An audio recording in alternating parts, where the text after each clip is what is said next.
Memory of Jared Orchen, and today we are going to learn the Haftorah of Parshat Kedoshim. The Haftorah is on page 1436. The Haftorah is from the book of Ezekiel, chapter 20. But in chapter 20, it starts from verse 2. Start a chapter, start from the command, from the beginning. No, verse 2. Because verse 1 speaks more, it's not what Hashem says. The story starts in chapter 1. Ezekiel at that time, where was Ezekiel a prophet? He was in Babylon. He was in Babylon. The only prophet outside of Israel, right? Ezekiel was a prophet in exile. And the story goes that on the 7th years of his exile, the elders of Israel came to sit by him. They came which day? They came on the 10th day of the 5th month. What's the 10th day of the 5th month?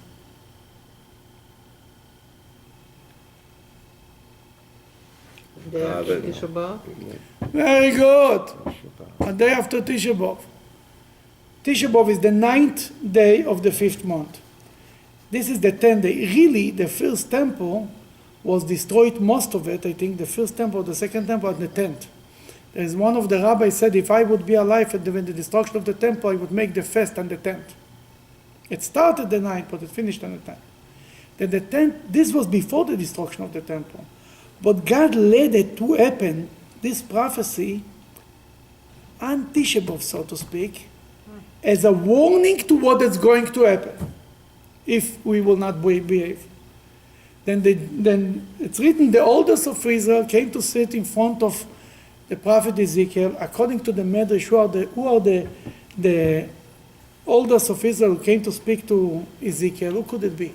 The various prophets. And, for example? Everybody was alive at the time. Zechariah, Malachi, and... Close. Who else is famous during this time? Jeremiah.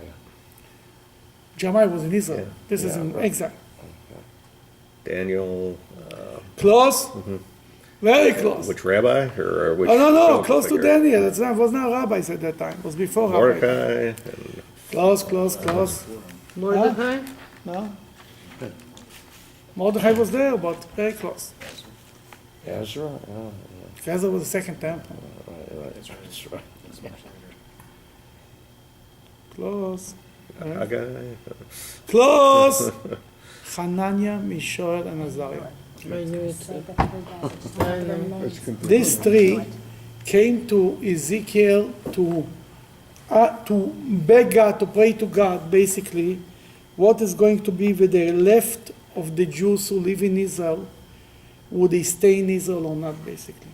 They tried to beg Ezekiel, to beg God to save them from the destruction of the temple. They knew it's coming. The decline, the demise of Israel was going down and down and down. It was a matter of time. Then this verse is not even mentioned here. Here starts, it's not even written what they asked. It said they came to seek God, to ask from God. From the answer, we kind of understand what was the question. Therefore, what the question is not important to the Haftorah, because we want to say what God said, not what they wanted or didn't want to know. Then here it starts from number 2, chapter 20, number 2. And there is really such news here that we didn't know for 900 years. And to a point, when you read this Haftorah, you understand from where the rabbis took things in the Medrash. What it based it on. This Haftorah explains many things. And Rashi says, why God didn't say it before? Because he loved the Jewish people. He covered up. Al kol pshaim techaseh ahava, and all sins and all iniquities, love will cover up. Like if you love yourself, you forgive yourself and everything. God, a parent, forgives his child no matter what, because he loves them. God loves the Jewish people so much that for 900 years he didn't even tell the story. Nobody even knew what happened, so to speak. Now we'll see what the story you're talking about. Now your whole soul. Just want to know what happened. Number 2. Let's start. Hello. We came right on time. Until now it was a pre-class.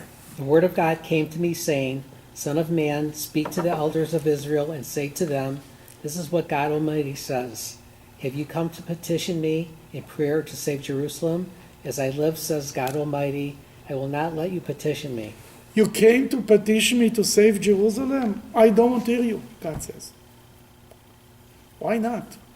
And now God is going into, the prophet is going into almost a sermon to tell the Jews that they are bad, but you're not the first one to be bad. Your fathers were bad, your grandfathers were bad, you're all the same, basically. Like sometimes your wife screams at you, it's you, your father is the same, and your grandfather, you're all the same, and your son is just the same like you. That's what it was going on here. Go ahead, if you need. If you need to debate with them to prove that I am the one who passes judgment on man, then inform them of their ancestors' abominations, in addition to their own sins. Say to them, This is what God Almighty says. When I chose Israel at the time they were in Egypt, I raised my hand and took an oath to the descendants of Yaakov's house. I revealed myself to them in the land of Egypt by bringing the divine presence upon Aaron. Okay, he speaks now on the time when the Jews were in Egypt, before Moses came. From here we know, kind of, that Aaron was a leader in Egypt before Moses came. Because he speaks a whole sermon about what happened in Egypt. And I told you, and you told you, and you told me, and who told you? Moses was not there. Who told you? Obviously it was Aaron. Aaron was in Egypt, and Aaron was the prophet who spoke to the Jewish people. And Aaron came to them and told them, God has chosen you to be his people. And he wants to take you out from Egypt. And therefore, what he wanted from them? I raised. I I raised my hand and swore to them, saying, I am Hashem, your Hashem, who guides you personally. On that day I also lifted my hand and swore to take them out of the land of Egypt to a land where I had sought out for them, a land flowing with milk and honey, the most beautiful of all lands. Okay, that God says when he chose the Jewish people, he told, I chose you, therefore, I will take you out from this land. God swore 2 oaths. One oath that he's going to choose that these are the chosen people, and oath number 2 that he will take him out from Egypt and bring him to the promised land, to the land flowing with milk and honey. Who is nicer, how is that nicer than more beautiful? Not more beautiful. Tzvi, it's most desired land in the world. That's what really the world is. The most envious land in the world. Israel. And until today, everybody is busy with Israel. Yeah. And the news, the whole day, Israel is you have a whole world. What are you so busy with Israel? Everybody's busy with Israel. That's Hashem promised that in a good way. Now in number 7 comes the problem. Go ahead. I said to them through Aharon, Let each man discard the detestable things which your eyes attract to you. Do not contaminate yourselves by following after the idols of Egypt. If I am God, your God, how could you trade me for idols? That God, Aaron already, that's not written anywhere. It's not in the Bible.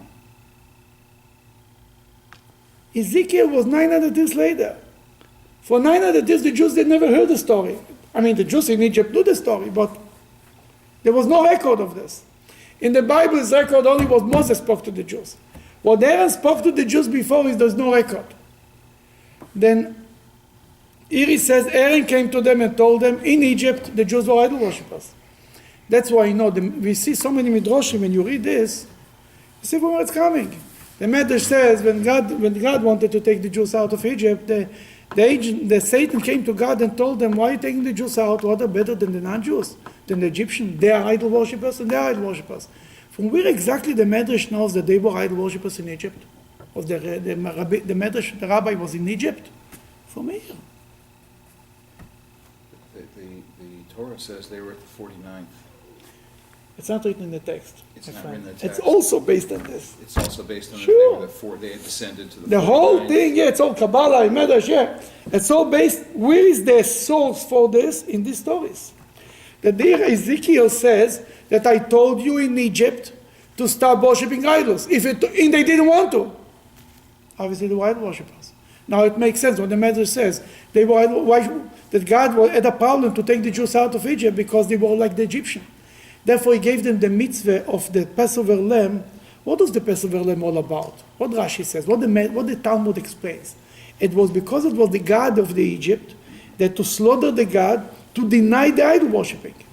Basically, to go out from Egypt, they had to deny the idols. If not, they wouldn't go out. Because they were idol worshippers. If they wouldn't be idol worshippers, they wouldn't need to slaughter the idol. You understand? If I don't believe in something, I don't have to go to... We do not have a need to go into break another religion symbol. Because it's not our religion, we don't believe in it, we have no power with it. But when you believe in it, now you have to deny it, you have to say, I don't believe in it. That's why they needed to slaughter the idol. He told them, he sent there and he told them, stop worshipping idols. And the Jews, as Jews, look what the answer. Number 8. But even while they were in Egypt, they rebelled against me and did not want to listen to me. They did not discard the detestable things that they saw, nor did they abandon the idols of Egypt. So I intended to pour out my fury upon them and release all my anger against them in the land of Egypt. you hear? Never heard in the Torah. I must tell you, I'm embarrassed. I read this Haftorah many years. Not so many, I can give an excuse for myself because many times it's Kedoshim are together, we read this with Haftorah. Shine. The bottom line is, I didn't learn this before. Thank God for you, that's why I have to learn. I'm forced to learn. I learned something too.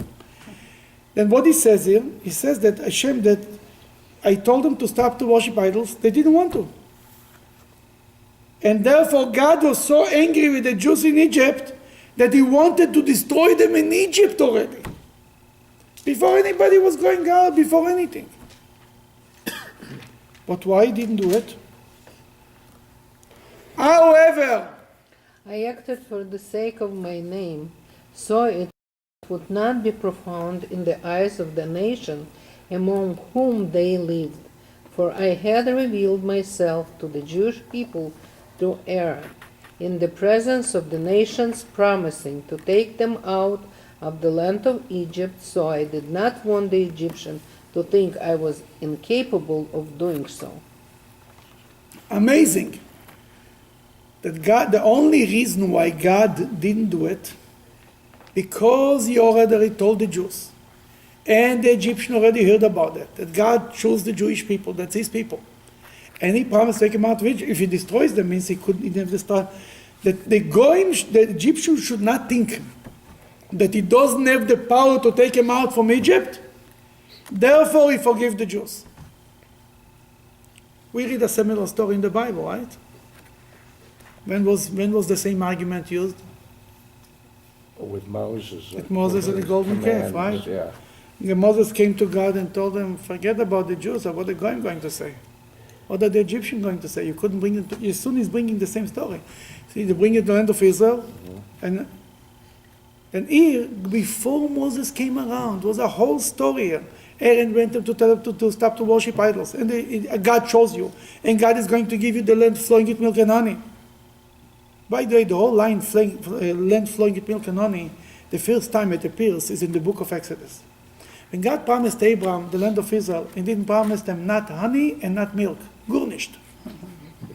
This is the land. Say thank you. That was Abraham, Isaac, and Jacob.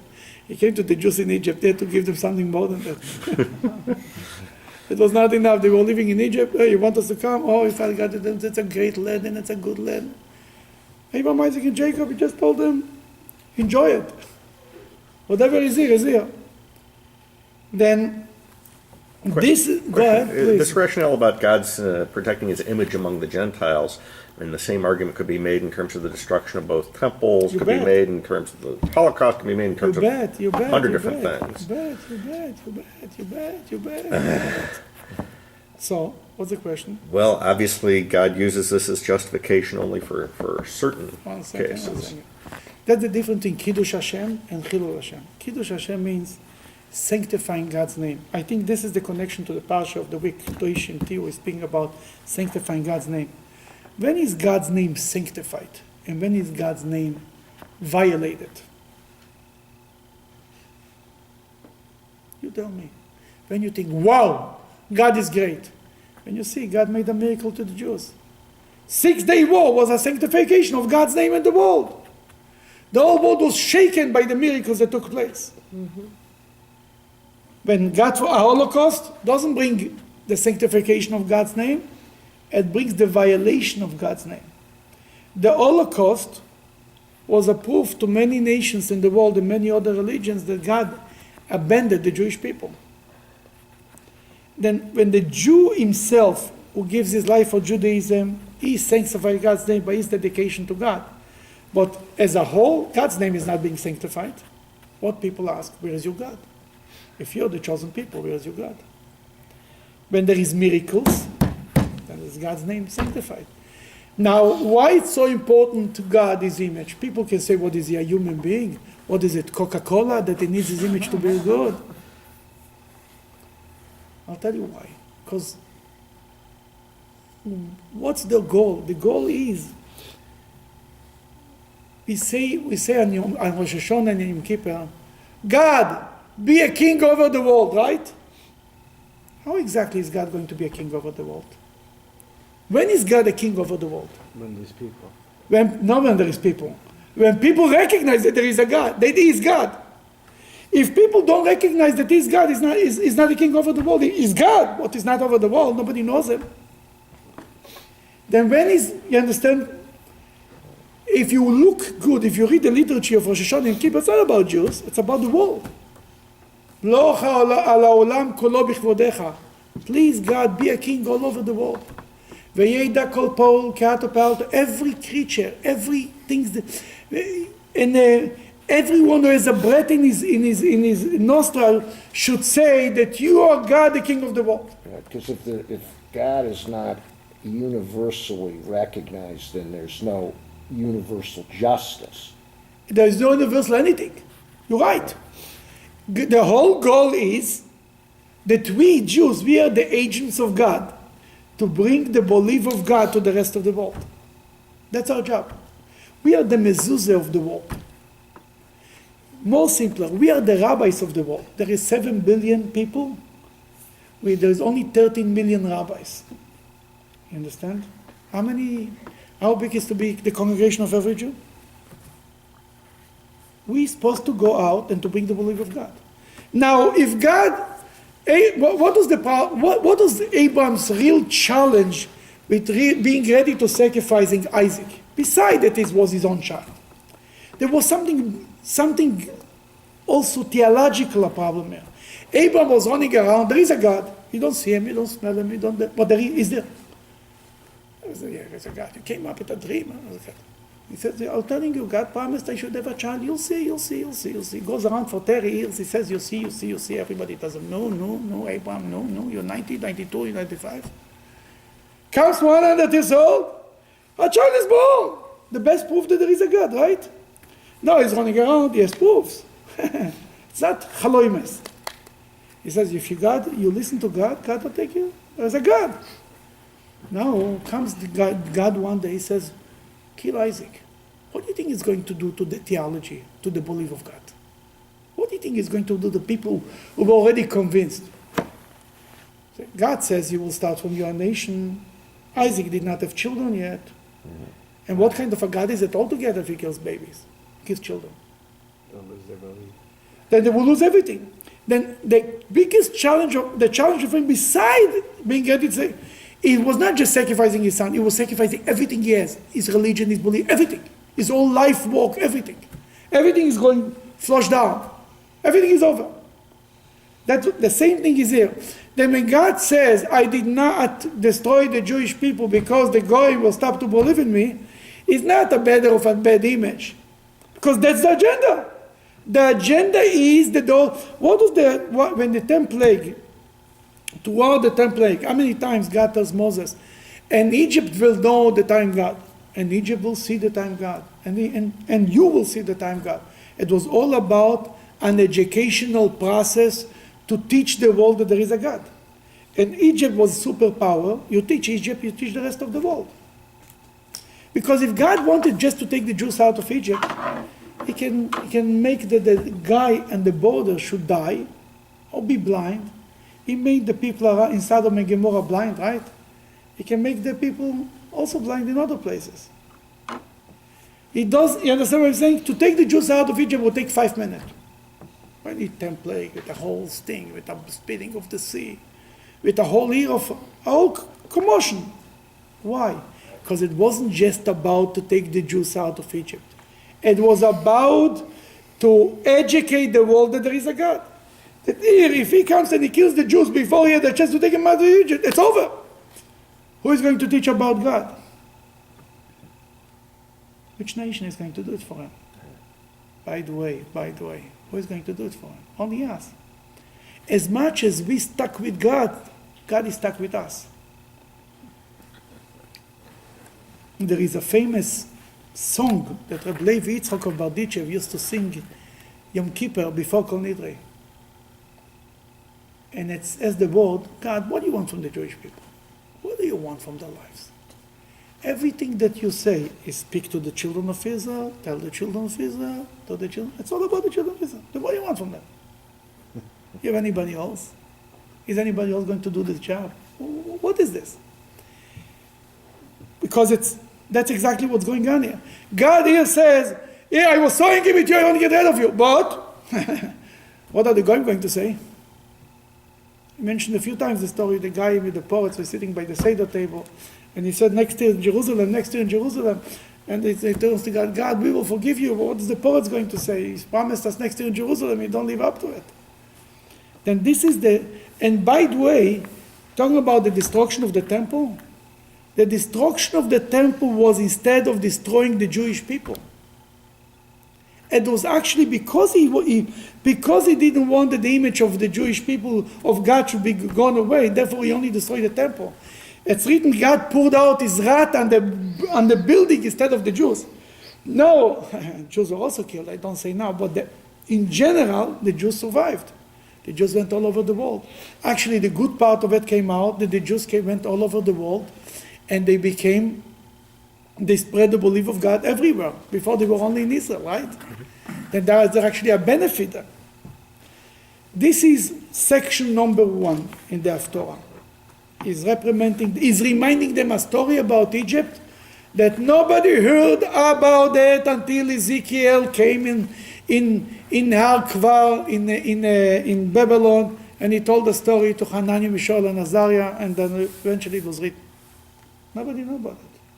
Now we know it's written that the Jewish people, only one of five came out from Egypt. And the whole concept that they were idol worshippers, the whole thing about what was the problems in Egypt is all based on this idea. And that Aaron was a prophet, and therefore one of the explanations why Moses didn't want to be a prophet is because he said, Aaron is my brother, and he didn't want to insult Aaron, that Aaron was a prophet. It's not written in the text that Aaron was a prophet. It's written here. Understand? We understood what God told them, don't worry, Aaron will be happy to meet you. What does this mean? When I tell you don't worry, actually, obviously you're worried. From the words that God tells Moses, we know what was his problem. He was worried that Aaron will be insulted. He's the older brother. Not only Aaron. That was Moses' problem with the Jews. The Jews will come, Moses will show up and tell them, Moshe, we were you for the 8 years. You were suffering here, we were you. In Midian, having fun, huh? Now you're coming? Have a nice day. That's a leader? We were you, we were suffering. God told them, don't worry, the Jews will believe you. Aaron will not mind. Because he knew that, from here we learned that Aaron was the prophet from before that. It's interesting Ezekiel says this because Ezekiel was both a prophet and a priest as well. That's interesting. I didn't think about that, but you're right, yeah. Now comes the second part, number 10. I took them out of the land of Egypt and brought them to the desert. I gave them my supra-rational commands and informed them of my rational commands. which a man should do in order to help a person live in this world and the next. I also gave them my Sabbaths as a sign between myself and them, so that they should know that I am God, who sanctifies them to be my people. Okay, now it does the second stuff. I eventually took them out from Egypt. I brought them to the desert. I gave them commandments. Commandment that a person should live by them. We'll get to it later, but there's a very interesting line in וחי בהם. אשר יעשה אותם האדם וחי בהם. A man should do them and live by them. We'll get to it later. Then he says, I gave them the Shabbos. He separates it from all other commandments. I gave them the Shabbos as a sign between me and them. Is in the Torah written that the Shabbos is a sign? I don't remember. Ten Commandments. Ot, maybe? huh? Isn't that Ten Commandments? Let's Ot, Ibri, Beini, Benechem. to remember. Yeah, it could be. This is a sign. Oisikim, Beini, Benechem, Kishem. I'm not so sure it's written in Ten Commandments that it's a sign. It's to remember. As well as a gift. Yeah, but the word sign between me and you. Let's see.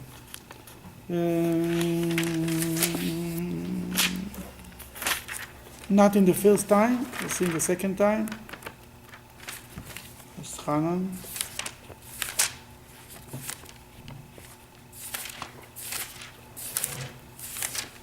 Where is it? Yeah, it's no. Too under Kedoshim, it's too out here. Let Mr. Kosov, he's a better professional. That we say in the prayers and the Amidah from Shabbat, say, Ki'ot I beini u'beneichem. Shabbos is a sign between God and the Jewish people. Make sure Zer Kodesh, not it, yeah? Listen, we're also in the Torah. What other mitzvahs are a sign between God and the Jewish people? Circumcision. Circumcision, what else? One more. Mezuzah. No? Tefillin. Tefillin, circumcision, and Shabbat. One of the explanations why we don't put on tefillin on Shabbat is because we have, every Jew wears one sign, the bris. Now you need two witnesses, the bris and Shabbos, or bris and tefillin. That's why on Shabbat and Yom Tov we don't wear tefillin, because we have already another sign. Where is written that we have a sign? Could be it's written in other places too, but for sure not in the Ten Commandments. Could be in other places in the Bible. I do not know the whole 5 books of Moses by heart, and not the Bible. There is actually, in Israel, every year, once a year, there is a Bible contest. And you hear, and it's amazing to hear and see how young, it's working? Yeah. How young kids, teenagers, they give them a test on all the Bible. You know, how many chapters have the Bible? The Bible has? Total chapters. Yeah, totally. No idea. I think it's 9 to 9, I think so. 929 chapters. The kids know everything it's in the Bible. The test is unbelievable. I watch it every year on the internet. It's such a pleasure. It's unbelievable. They start a verse and the kids finishes. And when the last few come up, finally they get the winner, it's seconds. You have to go. Everything in the Bible, they have to know which prophet, which said it, which contact. And there is many verses in the Bible who are just the same. And if they ask you how many places it's written, v'chai b'hem, you have to be able to say it's in Ezekiel and it's in book of Kedoshim, in book of Genesis, and in Leviticus, and they run. Everything is flying like, and you sit there and listen. That on one hand you're very proud of them and you're very embarrassed of yourself. Think to yourself, these young children, what do they know? Shame on you! But it's really unbelievable. I don't know, but here it's written that Shabbos, that's why he singles out the Shabbat from other mitzvahs, because Shabbat is a sign between God and the Jewish people. More than just a regular mitzvah. Can't you have a bris on Shabbos? You have a bris on Shabbos, actually. So what about that? Why not? No, but you said that you can only do one thing. No. We say we don't need to wear tefillin on Shabbat because we have already a bris and Shabbat. Every Jew has a bris. Then we have two signs.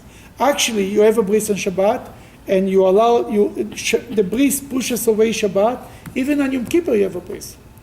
You actually have a bris only if it's the 8th day. If for some reason the child was jaundice, and you pushed it off, if it's not the 8th day, you cannot do it on Shabbat or another day. You have to wait after. But if it's the 8th day, it's overrides. Yes, absolutely. Many times why it was on Shabbat and Yom Tov, yeah, it's a very common thing. It happens constantly. Actually, Shabbat, the bris and the Shabbat is two witnesses again. It's two signs. You don't have the tefillin on Shabbat in Yom Tov. That here he cites as Le'oisi, that's a sign. I gave you a sign. Ezekiel tells us that's a sign between us and God. And what he says in number 13. But the house of Israel rebelled against me in the desert. They did not follow my suprarational commands, and they spurned my rational commands, even though a man follows them for his own belief, in order to help him live in this world and the next. And they greatly profaned my Sabbaths, transgressing on the very first occasion. So I intended to pour out my fury upon them in the desert and destroy them. Okay, let's stop right here. First of all, I realize here he calls it the house of Israel. And the first time he doesn't mention the word the house of Israel. I think you became the house of Israel after Mount Sinai. Beit Israel. The house of Israel means it's already a something. The house means it's a family. It's more than a family, it's a nation. But what is he saying? Something that we didn't know that God was so upset about when it happened. When the Jews violated Shabbos in the desert. For manna. Very good. The first Shabbos, it was before Mount Sinai. Before Mount Sinai, God gave them manna 6 days a week. It came on Friday, double portion of manna. Came to Moses, what is happening? Moses, I have something to tell you. Tomorrow is Shabbos. And Shabbos, there is only one portion of there will be no manna. You're getting today a double portion for tomorrow. Don't go outside of the camp to look for manna. The Jews. The next day, people walked outside and they looked for manna. So God says, how long are you going to disobey my law? To make me angry. That's what God said. But we didn't know anywhere that this is such an anger that God wanted to destroy them. The story about the manna is recorded in the Torah very nicely. It's a 2-line story around. It's on page 449.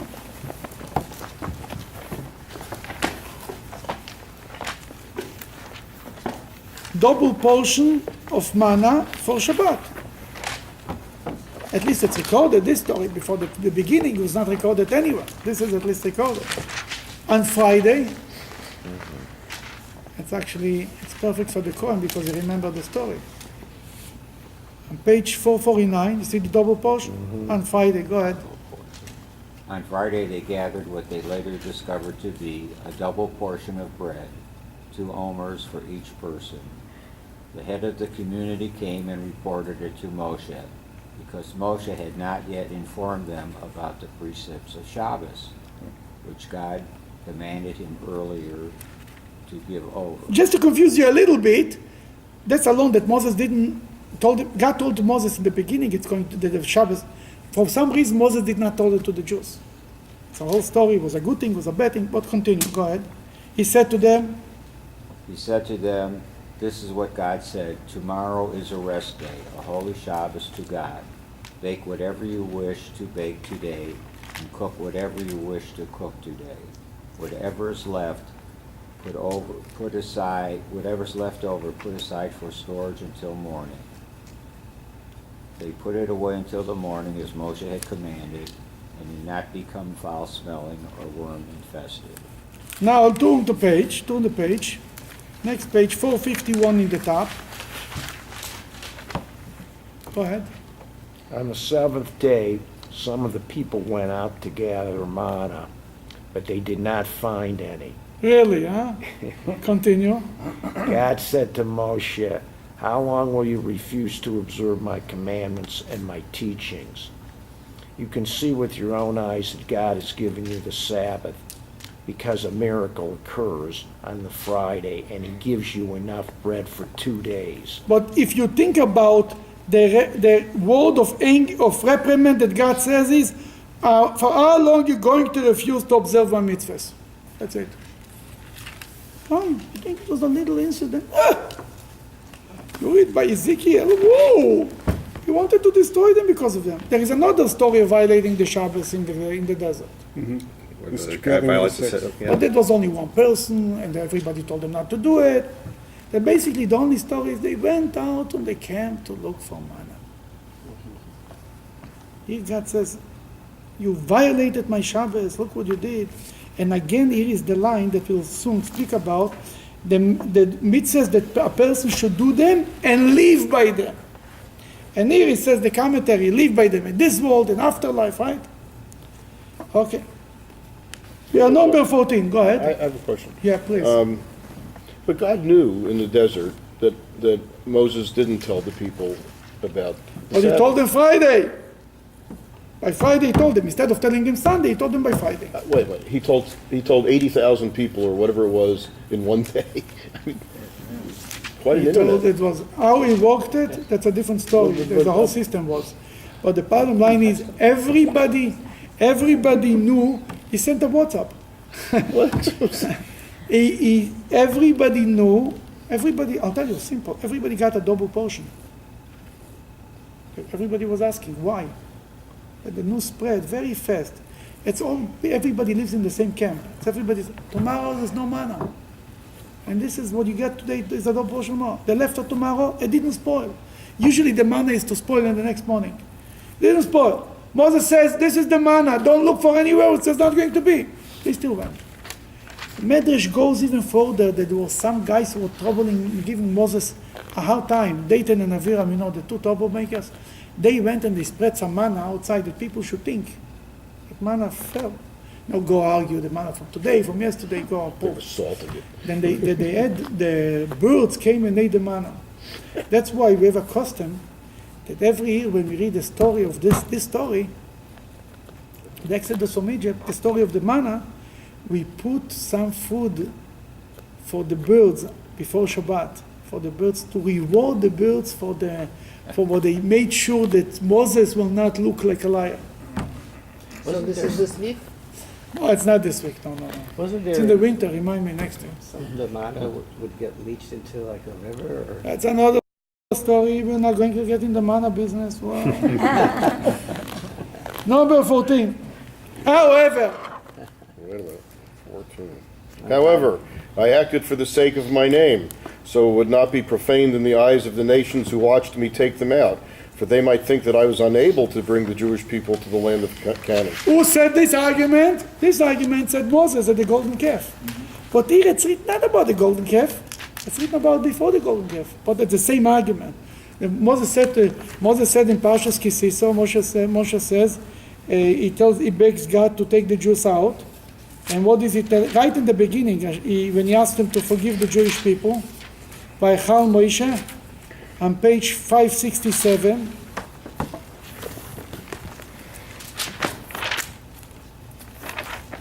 number 11. I'm sorry for making you turn pages so much.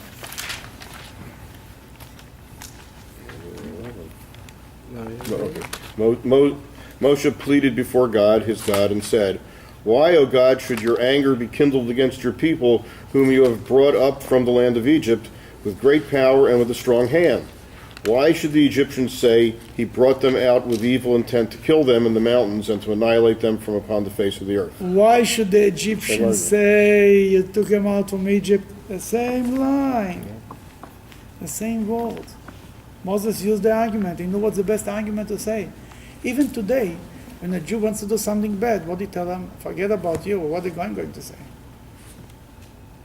That's a very, very powerful. You see, they say that a sin of Chilul Hashem, of violating God's name or the name of the Jewish people, is, I think, can never be forgiven. Why? Because people walked away with the perception. If I stole money from, Mr. A stole money from Mr. B, he gives them back the money, done. But if Mr. A embarrassed the name of the Jewish people, millions of people walked away with a perception. Now you might do tshuva a whole day. You have to collect all these people and change their mind. And as long as you don't collect all these people, it's something that was, damage that was done cannot be fixed. As we all know about it. You know, when Israel sends an airplane to Nepal, when it's an earthquake, that's a sanctification of God's name. When somebody's been caught robbing off a half of the world in New York City, it's the biggest desecration of God's name and the Jewish people name, because it goes together, by the way. We cannot separate the two. Then that's what he's talking about. And even God is when you tell God, Chilul Hashem, God says, oh no, I'm not doing it. Page 1438. And after the sin of the spies, I also lifted my hand and swore to them in the desert that I would not bring them to the land which I had given them, the one flowing with milk and honey, the most beautiful of all lands. They say in the beginning of this chapter, he says, I took an oath to take them out from Egypt and to bring them to the land flowing with milk and honey, who is desired the most beautiful of all land. Here he says just the opposite. If while they were in Egypt, in the desert, I took an oath not to bring them to the land flowing with milk and honey, who is beautiful from all other lands. The same, it's like the opposite of the story. Why? Go ahead. Number 16. This is because they had spurned my rational laws, not followed my super-rational commands, and profaned my Sabbaths, for their hearts followed their idols which they had worshipped in Egypt. Basically two things, Shabbos and idol worshipping. That's what they did. They violated the Shabbat and they worshipped idols, therefore I left them in Egypt. I left them in the desert. Not because they didn't want to enter the land of Israel. It's a new story. You took the Jews out of Egypt, but you couldn't take Egypt out of the Jews. Yes, but in the Bible we read more because the Jews were not ready to enter the land of Israel. What really means that they were not ready to go into the land of Israel? They were not ready to change. And that's what he says. Ezekiel says the truth. Why the story was covered up for 900 years? Tell you. The question is bigger. If God doesn't want to embarrass the Jewish people, why 900 years later he tells the story? If it's covered up, why he told the story? There's a story in the Bible, we spoke before about one person violated the Shabbat, caught wood caught them. They stoned them. It's not written who it was. Came Rabbi Akiva, and he proved that it was Tzlofchad. There's a guy in the Bible, Tzlofchad, he had later 5 daughters, whole story. He said Tzlofchad was the Mekoishesh. He was the one who caught the wood, violated the Shabbos. That another rabbi told them, the Torah covers up and you reveal. The Torah didn't say who it is, right? Because he didn't want to embarrass the family. That you go and reveal. Or the beginning of the book of Deuteronomy, Moses is like rebuking the Jewish people, reprimanding it. That he's doing it in a very subtle way. And we went to this and we went to this. He mentions names of places. Almost you tell your child, you remember what happened yesterday? You don't have to tell him what. He knows and you know. But you have to embarrass him in public.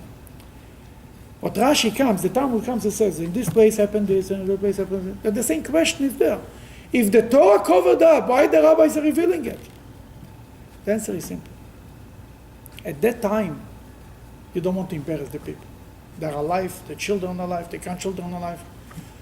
But 1,500 years later, you're not embarrassing anybody. On the other hand, you bring to the people who are the new generation, they have a better way to connect to the story if they know what, where. The more details there is, the more I can learn a message from us. When it's vague, I don't understand what's going on. Then at that time, absolutely cannot say it. But 200 years later, even in modern society, there is such a thing as a classified information, right? Document. 50 years passed, 100 years passed, you open it. Why you can open it 100 years later? Because all the people who are to be embarrassed are died, and the children are dead, and you're not embarrassing anybody. Sometimes you still. But in general, I think that's the explanation of this too. Until Ezekiel, God didn't want to, when Ezekiel was already in outside of Israel. And it was, then, to tell the story will not embarrass anybody, just inspire, the idea was to inspire the Jews to become more Jewish. That's the Rebbe's, this explanation I had from the Rebbe about that story with Tzlofchad, that they told Rabbi Akiva, the Torah covers it up, and you then when I read it, I said, then what's the answer? Why Rabbi Akiva did that? Rabbi Akiva was not a guy who didn't care.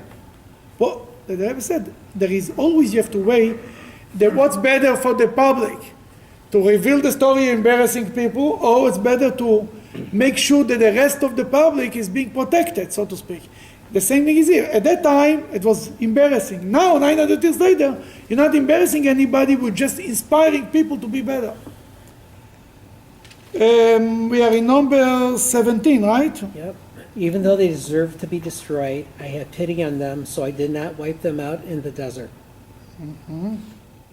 I said to their children, the next generation in the desert, do not follow the statutes of your parents, and do not keep their laws which God has not commanded. Do not defile yourselves with their idols. Mm-hmm. I am your God, so listen to me and follow my super-rational commandments. Guard your hearts and observe your rational commandments. Keep my Sabbaths holy in order that they should be my Sabbaths holy, and that they should be a sign between me and you to know that I am God, your God. Again, he's using the word a sign between me and you. Now, it's interesting. You know the Bible, right? We should send you to the Bible contest. There is also for adults one. You should make it a business. Yeah, the kids do the Bible contest. Well, there is adult Bible contest. It's a new thing in Israel. There's an adult Bible contest. Used to be, was many years ago, was an adult Bible contest, and they stopped it. But in the beginning, came some Christian scholar or priest, and he knew the whole Bible by heart, and they were afraid that they would eventually come out that this guy knows better than all the Jews. There was a Yemenite Jew in Israel who knew everything by heart, but he was a very old rabbi, religious man. They forced him to go to the Bible contest. They said, we cannot. It'll be a Chilul Hashem. The Jews don't know their own Bible. I think it would be a big thing. They're around Hanukkah time. They have a Bible contest. In any case, how often you see in the Bible, in the prophet, reprimanding the Jews for not observing Shabbat or regular mitzvahs? Rituals. Almost never. Never, right? Most of the times, what did the prophet reprimanding the Jews for? What? Ethics. Morality. Be nice to the poor, to the orphan, to the widow. Don't steal, don't be thieves, don't be this, don't be... It's all about morality. Here there's not a word about morality. It's all about religion. It's all about rituals. Observe the Shabbos, don't worship idols. What happened?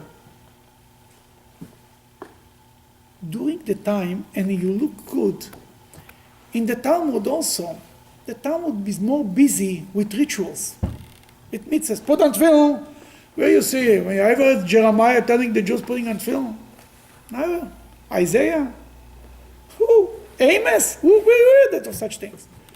The Jews in Israel were religious, but not moral. The Jews went to diaspora, they were exiled. They became the most moral people, but not religious.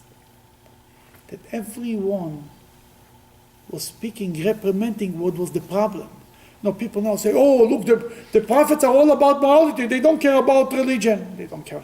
The people were religious. They didn't have to talk about it. They spoke about morality.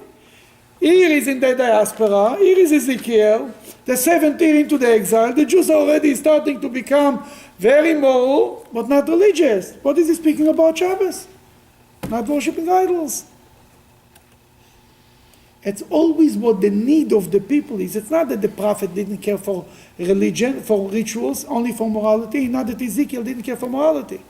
Where the shortcomings was, that's where the Jewish people were encouraged to fix. That's an interesting observation on its own. So is this one of these kind of corrective Haftorahs, kind of like Isaiah is, and the ethical charge in Yom Kippur? That Yom Kippur, exactly. On Yom Kippur morning, it's about what? Morality. Be a mensch, right? It's mentioned then there are words about Shabbos too, but mainly it's all about you should give the poor, the hungry man. You should give him alo pros larav lachmecha, and bring poor people to your house. If you see a naked man, you should dress him. And you shouldn't turn a blind eye from somebody who is a person who is related to you, basically from another Jew. It's all about morality. That's Yom Kippur. This is more about religion, because it's Parshat Kedoshim. Parshat Kedoshim has both of them, but it's a different stuff. The other thing I want to tell you is what I mentioned before. It's written here in the Parsha, in the Haftorah twice. Asher ya'aseh otam ha'adam v'chai b'hem. The mitzvahs that the man should do them and live by them. This is a verse that's mentioned already in last week's Parsha. You didn't have to wait for Ezekiel for this. He mentioned this twice. But the same word are mentioned twice in the Parshas Achrei. And chapter 18, one second, I'll tell you exactly what it is. Make it easier for you. Page 753. Number 5.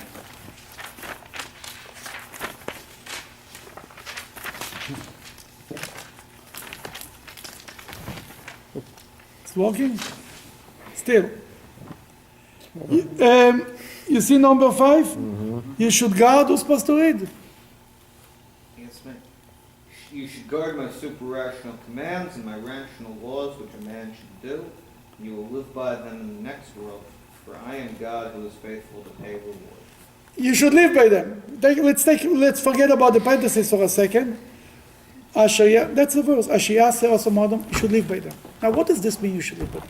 The literal meaning is, if you will do the mitzvahs, you'll have long life. The only problem with this commentary, we see many Jews who did all the mitzvahs and didn't have such a good life. We see people who didn't do any mitzvahs and lived a very good life. Obviously, it's not so black and white.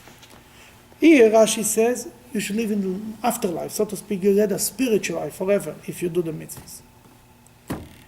Then came the rabbis and said something very, very powerful. They turned this whole thing upside down.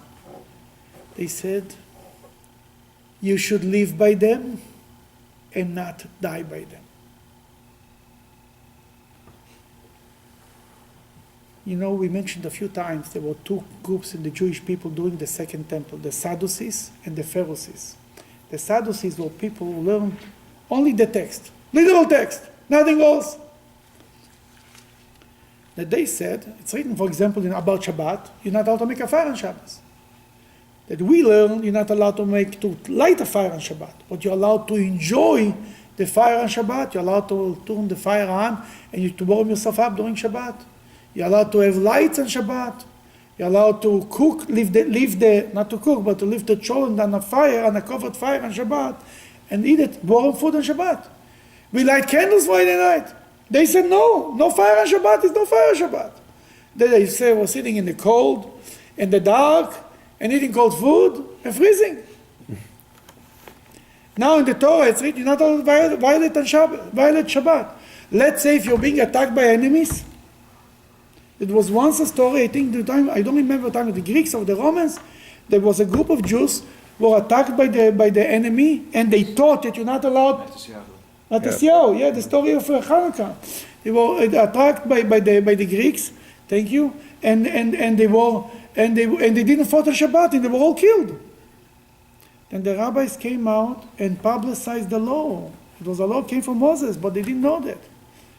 That the mitzvahs are given to live by them, not to die by them. That to save life, not for everything else, but to save life, you're allowed to violate the Shabbos. Then you're allowed to take somebody to the hospital because it's to save life. The Sadducees, who didn't believe in any commentaries, said no is no. The people of in the story of Matthew, it came from this belief of the Greeks, of the Sadducees. Everybody thought that, you're not allowed to do anything on Shabbat. then that's V'chai, what now we learned that in the Haftorah and in last week's Parshat is revolutionary. That, for example, Yom Kippur, you have to fast. But if a person will die, he must eat. Not only he doesn't do a mitzvah, he's doing a sin. If I don't save a life on Shabbos, not only I don't do a mitzvah, I'm committing the biggest sin. And this is learned from this line, V'chai Bohem. That's how the rabbis found a proof in the Bible for it. They learned that this explanation. Shmuel said it. Shmuel the Amora. Shmuel lived a little bit. Shmuel lived after. There is an old discussion at the Talmud in Masechet Yuma about that. What's the proof that you're allowed to violate Shabbos to save life? And everyone brings a proof. And then I think it was Rabbi Yehuda, in the name of Shmuel, says, if I would be there, Shmuel said, Shmuel was a generation later. He was from the Amoraim. There is Tanaim and Amoraim, that's a whole story in its own. He was later, maybe a few hundred years later, could be even 100 years later. And he said, if I would be in the discussion, I would bring this line, live by them and not die by them. And the Talmud concludes the discussion, says, all the other proofs we can argue.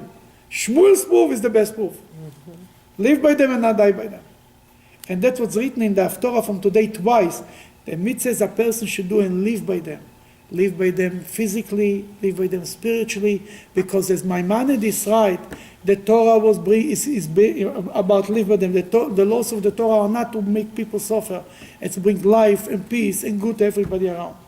And therefore, about a bris, if the child is jaundiced, we wait. As Maimonides right, you can always make a bris, you can never bring a life back. And that's, we should only learn, when we do mitzvahs, we should live by them and live with them. Thank you.